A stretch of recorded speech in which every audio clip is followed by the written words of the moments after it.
Magandang araw po sa inyo lahat. Welcome po sa panibagong video natin dito sa Makapili TV.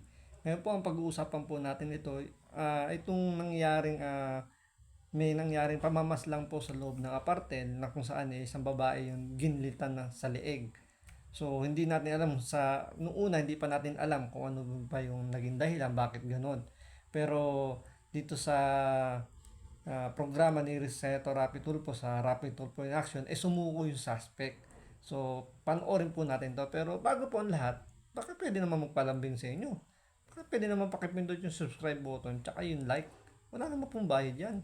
Konting lambing, magpapasko naman eh. So, tuloy po natin to. Sumuko sa wanted sa radyo ang suspect sa pagpatay ng kanyang live-in partner sa Caloocan City. Hindi raw niya sinasadyang magilitan ang biktima. Nasa frontline balitang yan, Brian Basa. Ako po yung humingi ng tawad sa kanila. At sa nagawa ko sa mami nila, hindi ko naman po talaga sinasadya at hindi ko inasahan na abot sa ganun. Sobra po akong nagsisisi sa ginagawa ko kasi dahil po apektado po talaga yung mga anak ko sa mga nangyari. Umiiyak ang 34 anyos na si Jason Ubuga ng eksklusibong humarap kanina sa News 5. Siya ang suspect sa pagpatay sa kalivin niyang si Sarah Jane Fajardo na natagpo ang duguan sa isang apartel sa Bagong Silang, North Caloocan kahapon. Sumuko si Ubuga sa programang Wanted sa radyo ni Senator Rafi Tulfo. Dito niya ikinuwento ang nangyaring krimen. Ayon sa kanya, nag-check-in sila sa apartel Alam ko na naman nasasabihin ng mga detractor ni Tulfo dito. Bakit? Pulis na ba yung mga... Ha? Ano ba yan? May sarili naman justice system yung si Tulfo. Bakit dyan sumuko? Bakit dyan umarap? Sabihin na naman yan. Hindi nila makikita yung magandang ginawa dito. kahapon. Nakaarawan pa ng biktima. At saka bakit? Sa pulis lang ba pwedeng sumuko? Meron din ba sumusuko sa barangay captain, sumusuko sa mga kamag-anak na pinagkakatiwalaan nila, sumusuko sa pare, sumusuko sa kung kani-kanino. Kasi doon sila nagtitiwala eh. 'Di ba? Na alam nila siyempre yung mga yan gusto pa rin naman mabuhay yan. Sabi nga niya hindi naman daw niya sinasadya. So hindi yung takot ba niya nandoon. Kaya naghahanap siya ng tao o yung proper na pwede niyang sukuan para naman sa kanyang kasiguro yung kanyang kaligtasan. Siyempre, sa panahon natin ngayon, 'di ba? Hindi na masyadong yung tiwala pa sa mga pulis, hindi na ganung kataas. Siyempre, iniisip niya paano ko bila siya itumba. Sumuko na nga siya para pagbayaran niya yung kanya nagawa, itutumba siya ng pulis. Kaya yung siyempre, andun yung takot niya. Kaya siyempre, lalapit siya kay Rapi Tulfo. Alam niya, andun yung confidence niya na walang mangyayaring hindi maganda sa kanya. Kontrahin daw sana ni Ubuga ang kanyang kinakasama dahil sa umunoy karelasyon nito at pagpapabaya sa kanilang 4 na minor de edad na anak. Sabi ko, tatakutin ko na lang sana siya. Kaya dala ko yung mga gamit na yung mga nandyan, nakikita niyo. Para nung umamin siya kasi sabi ko kasi bakit mo pinababayaan yung mga bata? Ako na nga, umuwi na nga ako, ikaw pa ngayon nagkasala sa akin. Nagkasagutan hanggang sa magkasakita na raw sila. Nakipag-agawan daw sa dala niyang kutsilyo ang biktima kaya aksidente niya umuno itong nagilitan. Tapos kung ano siya, humarap siya sa akin, nakaganyan dito. Sabi ko, huwag kang gumalaw kasi pag gumagalaw ka, masusugatan ka talaga kasi yung Kasalanan dulo pa. dito nasa kanya. Oo nga naman, Nakuha sa kasalanan crime mo. scene ng 2 cellphone, mga ID ng biktima, pati ang kutsilyo, lubid at laroang baril na pagmamay-ari ng suspect. Nakausap din ng wanted sa radyo ang mga magulang ng biktima. Kumbinsido silang planado ang krimen. Bakit mo nagawa yun? Pasensya na po. Sorry po talaga. Hindi naman po sinasadya talaga yung Alam mo nangyari sa naman ang kanya. mga batay, maliliit pa. Diyos ko, kami halos lahat ng maan. Tinutulungan namin kayo, tapos ginawa mo pa yun ngayon.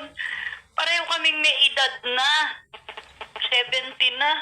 Sino maaano dito? Matapos ang panayam, agad pinusasa ng suspect at dinala sa Yun. Bagong Silang substation. Doon agad siyang kinuhanan ng fingerprint at mugshot. Mahaharap siya sa kasong murder. Ayun ang magandang resulta, di ba? Magandang resulta nung nangyaring pagharap niya.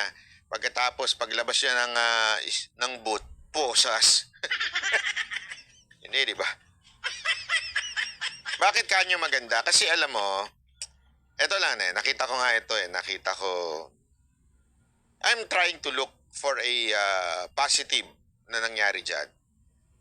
Hindi kasi ako, sabi ko nga sa inyo, hindi po ako yung katulad ng kontra lang ng kontra, katulad ni Libayan eh. Ano yung positive side doon sa part na yan? Kasi sabi ko nga, kung nagtago yun, dahil may nangyari, di ba? Kita nyo naman yung ginawa niya, nagtago na lang. Dahil siguro may tiwala siya, nakakapanood siya ng Rapid Tulfo in action, may tiwala siya. Umarap tuloy siya doon. Nakakulong siya. Nakahuli siya, ika nga. Di ba? Malaking bagay. Pero hindi naman totaling nahuli. Talagang sumuko siya. Planado niya na pumunta doon sa Rapid Tulfo in action. Kaya nga nandun na yung mga pulis kasi tumawag na rin naman yung mga staff niya. Ilang beses na rin nangyari yan. Kaya nga dyan galit na galit si Atty. Libayan eh. Kasi nga sinasabi niyang yung Tulfo brand of justice. Diba? Na bakit pulis ka ba? Pulis ka ba? Ba't siya susuko?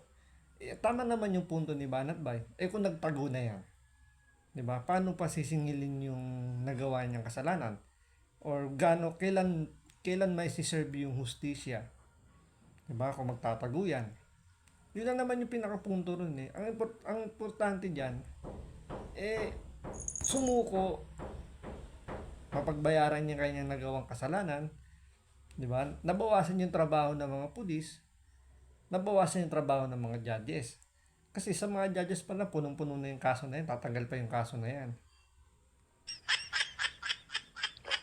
Importante, sumuko at nakulong. Yun ang akin dyan eh. At least, maaaring hindi pangkaraniwan yung ginawa niya na pumunta pa sa radio station para magpa-interview, para mabigay yung side.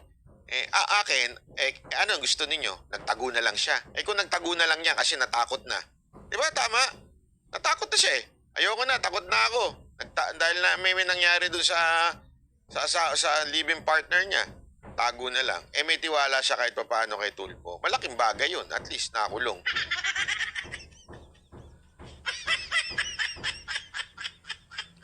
Takot siyang sumuko directly sa polis, baka may masamang mangyari sa kanya. Oo nga, malaking bagay nga. Kaya nga yun yung mga bagay na sigurado ko, pag ikaw galit kay Tulfo, gagamitin mo ito kay Tulfo. Kesa na makita mo yung magandang... Tsaka siguro, kaya alam mo, feeling ko, kaya dito galit na galit si Atty. Libayan sa mga gantong ginagawa ni Rapid Tulfo. Kasi nawawalan ng trabaho yung mga abogadong kagaya niya. Diba? Kasi siyempre nga naman, kung marami pupunta kay Rapid Tulfo at maayos kagad yung mga ganyang problema, yung ganyang mga kaso, ano pa nga hawak ang kaso nila Atty. Libayan? Diba? So, ayun yung siguro kinagagalit ni Atty. Libayan, nawawalan sila ng trabaho. Kaya ngayon ginawa niya, nagbablog na lang. Kasi nga walang kumukuha sa kanila, walang kumukuha sa kanya. So, nagblog na lang siya. Kumikita. Di babanatan na lang niya ng babanatan si Rapid Tulfo. So, yun nga lang, nasambahan siya ng kaso. So, abangan na lang natin kung ano mangyari dito kay Atty. Libayan. nagawa ng programa niya, iisipin mo na naman, naku, justice system ni Tulfo. Dapat, mali yung paraan na ginawa ni Tulfo. Alam mo naman. Basta kasi nga sabi ko nga sa inyo, content yan eh.